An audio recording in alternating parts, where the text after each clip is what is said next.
Dokumen. Oh, inilah yang disebut dengan deep interview. Inilah yang disebut dengan observasi partisipasi. Inilah model dokumentasi. Tapi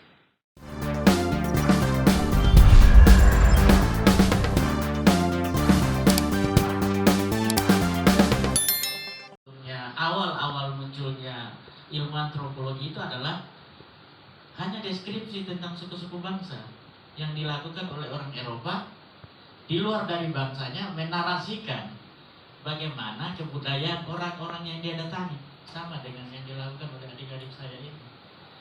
Nah, problemnya adalah ini hampir sama, etnografinya datar, tapi tidak punya perspektif teoritikal seperti yang dilakukan oleh teman-teman antropologi, sehingga ketika ada refleksi teoritikal, oh ini perspektif antropologi loh, sehingga ini karya dia bisa netral, sebuah karya etnografi, tapi tidak pada perspektif ilmu apa.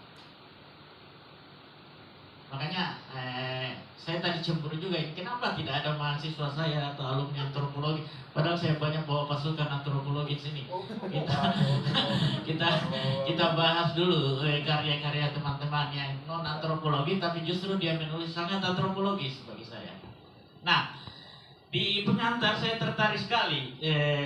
Kak Jimpe ini mengambil kutipan dari Ibnu Sina, Ibnu Sina yang mengatakan, ya, Masya Allah, itu kepanikan itu separuh dari penyakit, ketenangan itu setengah dan separuh dari obat. Luar biasa. Apa yang bisa saya petik dari kalimat itu? Ini adalah respon. Ibnu Khaldun sebenarnya sudah mengisyaratkan pesan dalam buku ini, bahwasanya dalam berbagai komunitas masyarakat sudah punya respon-respon tertentu terhadap persoalan-persoalan yang dihadapi, termasuk COVID baru-baru. Dengan gamelannya teman-teman menarasikan di sini, mencari pohon tina, sampai penulisnya sendiri orang Toraja yang mungkin dia baru tahu juga ini dibilang tina. Yang mana penulisnya? Belum tahu kan? Nanti setelah menulis ini baru tahu sendiri kalau ternyata tina itu punya fungsi, dan saya menjadi orang Toraja karena tina ini. Betul perasaan kamu? Sama dengan saya ketika saya harus meneliti tentang butuh. Awalnya saya tidak menganggap itu bagian dari kebudayaan saya. Nanti saya menelusuri, meneliti, oh ini loh. Nah, inilah dalam antropologi sebenarnya, dalam perspektif ini teman-teman sudah menggunakan pendekatan yang disebut EMI. Bagaimana mereka mendengar, melihat, mendokumentasikan apa-apa yang dilakukan oleh masyarakat, apa-apa yang dilakukan oleh komunitas-komunitas tertentu perihal praktek pengobatan terhadap jenis-jenis penyakit tertentu. Luar biasa bagi saya. Oh, inilah yang disebut dengan deep interview. Inilah yang disebut dengan observasi partisipasi. Inilah model dokumentasi. Tapi narasi itu sudah terpecah dari itu kelemahannya. Kemudian buku ini juga karena penelitiannya kan waktu COVID. Ya, mestinya ada satu proses yang kita bisa pelajari, bahwasanya kita meneliti waktu COVID dengan tidak COVID itu beda. Sehingga kita yang membaca tahu setting etnografi atau proses kejadian kebudayaannya di masa COVID. Kalau saya secara metodologi bisa membaca itu. Nah, lihat di poster tetap patuhi protokol kesehatan yang berlaku. Lebih lanjut, mungkin saya minta kawan-kawan untuk mari kita berdoa kepada Tuhan supaya kawan-kawan kita di Nusa Tenggara maupun di Flores maupun di daerah yang terdampak dengan cuaca ekstrim akhir-akhir ini diberikan ketabahan, keringanan, dan cepat berlalu dari musibah ini. Karena bagaimanapun daerah itu adalah daerah segitiga wala sehat. Ya, jadi masih terkait dengan tema itu dan mengingatkan kita bahwa mari kita berdoa untuk kebaikan mereka juga yang terkena atau terdampak dengan cuaca ekstrim akhir-akhir ini. Baik, kalau tadi ketika saya menerima pemberitahuan dari Dito untuk sebagai pembicara di sini, Di WA itu tertulis kamu bawa ke puskesmas, tidak manjur-manjur juga. Ya memang puskesmas kan dulu obatnya cuma 3, tetra, trisulfa, sama antargin, gitu aja. Itu aja udah obat di situ.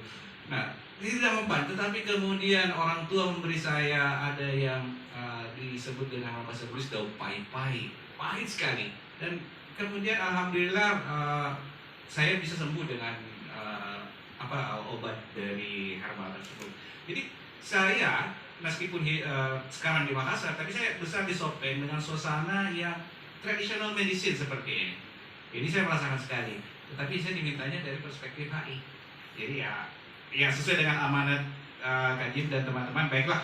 Dan perkenalkan juga saya membawakan sedikit ilustrasi. Jadi karena ya saya kebiasaan sebagai pengajar di sini, saya suka membawakan ilustrasi.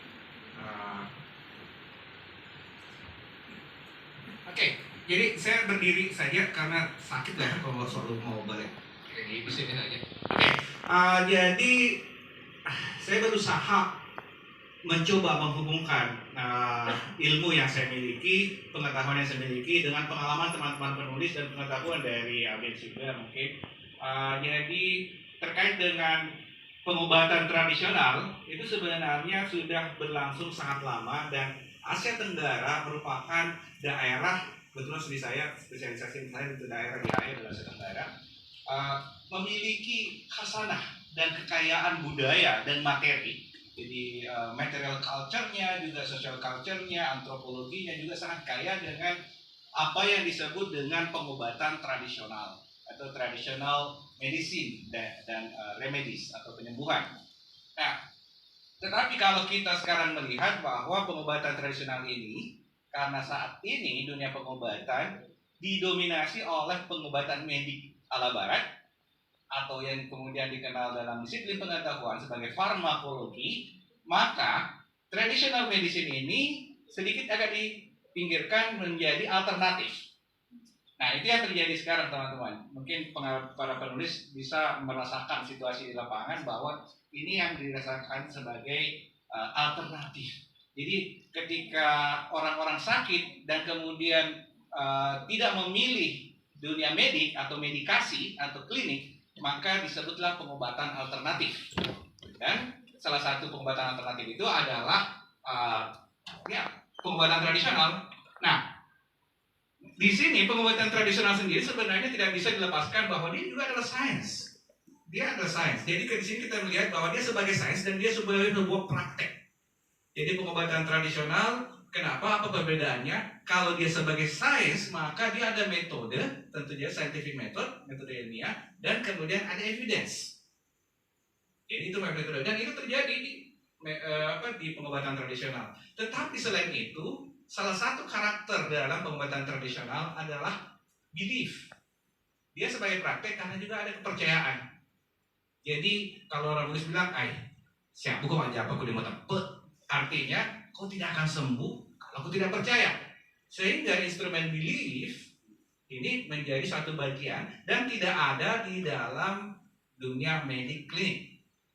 Itu. Jadi kalau ada satu cerita menarik, tapi tidak berkaitan dengan pengobatan umpamanya secara khusus, tapi berkaitan dengan hal-hal yang tradisional belief dan praktis. Contohnya umpamanya dikatakan bahwa di Aceh dulu itu laki-laki suka memasang biji-biji logam ataupun biji-biji kayu pada alat kelamin mereka. Itu sebuah praktis. Dia pasang di bagian alat kelamin mereka untuk sebuah kepuasan seksual. Ya, saya penelitian soal bedak. Terus ternyata teman-teman saya waktu itu selain saya belajar bedak, saya juga sekalian belajar bikin kue.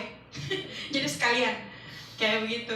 Jadi sambil-sambil kita ngobrol, karena dia sibuk bikin kue, jadi saya temani saja bikin kue, sekalian saya belajar bikin kue. Terus saya juga ambil dokumentasi penelitian sambil untuk bahan tulisan kayak gitu. Jadi kalau untuk lengkapnya bisa dibaca tulisan saya di buku itu. Cuman salah satu hal yang kemudian yang saya dapatkan dari penelitian ini adalah saya refleksi juga pengalamanku di rumah di kampung saya di Luwu. Saya selalu ingat kalau saya sakit atau adik-adikku sakit, itu kami tidak langsung dibawa ke Sandro, tapi biasanya mama saya datang ke dapur, terus ambil bawang sama minyak, terus diobati kayak begitu. Jadi, iya, jadi bawang goreng, campur bakso, bayangin.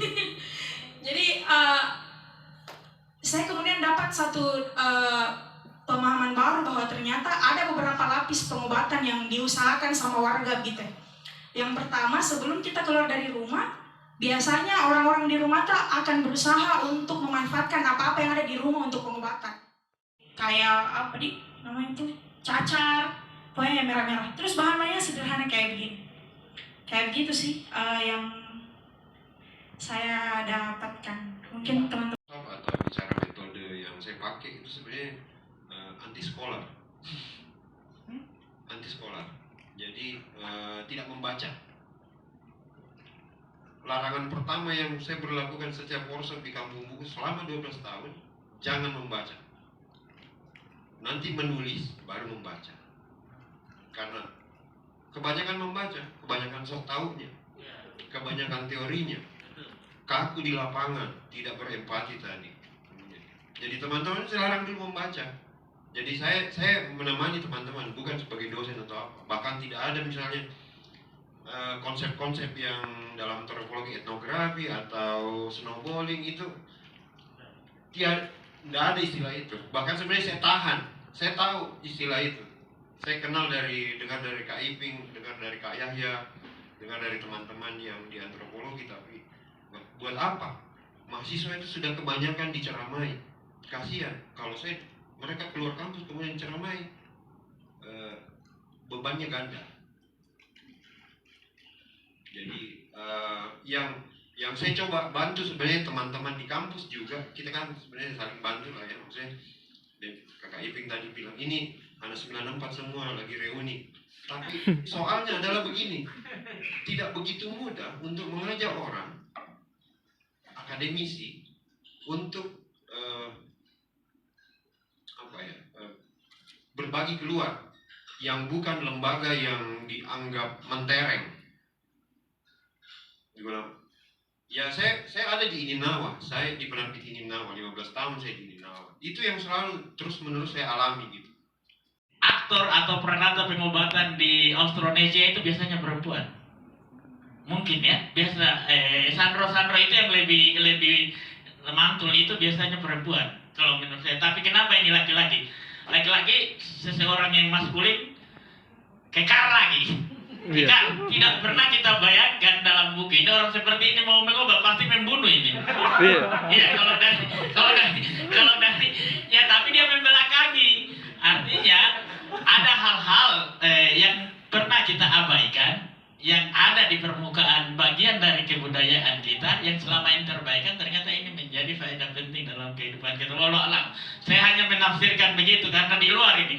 Karena kalau dilihat fisiknya begini, tidak mungkin dia obati orang, dia bunuh kita ini. Dan biasanya yang jampi itu biasanya perempuan. Ya, saya tidak tahu ini stereotyping. Itu memang kami mencari sesuatu yang agak representatif tentang Indonesia Timur. Jadi ras Melanesia ditambah juga kalau misalnya konteks politik kita di Indonesia, Papua lah yang paling Papua tempat terbitnya matahari paling cepat, tapi dia yang terbelakang. Itu sih.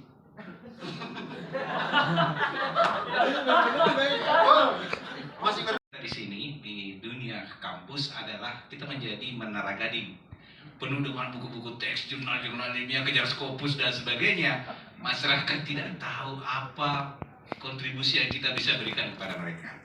Tetapi dengan hadiran adik-adik penulis memberikan pengetahuan ini, kemudian ini buku bisa dibaca dengan sangat enak oleh khalayak ramai, bukan hanya profesor dan dosen yang bisa membacanya, tapi semua orang bisa membacanya dengan enak, dengan nikmat.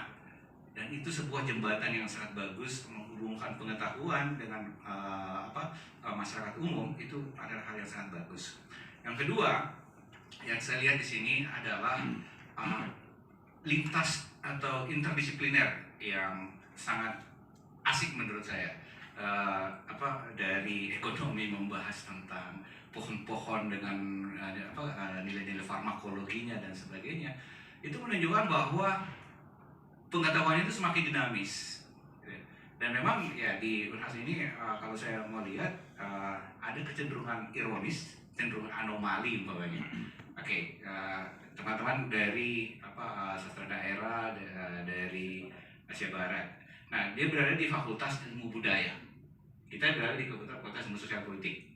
Nah, antropologi adalah ilmu budaya. Dia berada di sini, bukan misalnya antropologi sana. Ya, Fakultas Ilmu Budaya. Antropologi artinya ilmu tentang budayaan. Berarti dia harus di sana. Disitulah masalah. Nah, apa yang terjadi di sini kita di Menara Gading ini adalah yang selalu menghambat kita dalam berkreasi. Pertama tentu saja uang. Yang kedua struktur. Terlalu mengkotak-kotakan pengetahuan. Itu masalah kita.